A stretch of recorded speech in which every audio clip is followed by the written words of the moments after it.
Hey everybody, today I'm going to show you how to find the IP address on your Canon Copier.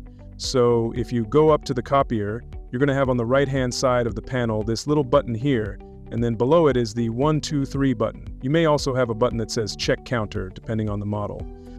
So what you're going to do is you're going to press the 1, 2, 3 or check counter, and then on the right hand side of here you're going to have your IP address listed.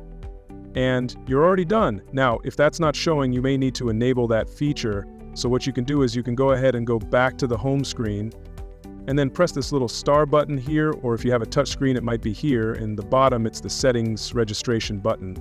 So we're going to tap that, and then we're going to hit preferences, display settings, and then scroll down. And then you want this IP address display setting to be turned on. If this is grayed out, you may need to log in as admin first. So what we can do is go back and hit close here, hit your settings to registration again. And there's a login option here. Now, depending on the model that you have, this may be automatically set to administrator. The default password is 7654321. If you have a different model, it could be that this is left blank. Or it could ask for a manager ID and PIN. Those both should be 7654321. Sometimes the manager PIN will be that 7654321, and the password will be the opposite. So 1234567. All right, so try to leave it blank first, and then those other options if that doesn't work.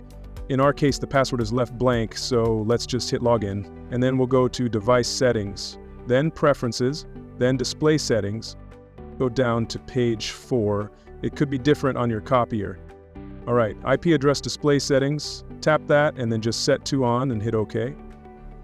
And then in the top right here, we can go ahead and log out as an administrator. And now when you hit the 1, 2, 3 or the check counter button, you should see that IP address displayed in the top right corner. All right, guys, thank you so much. Have a good one.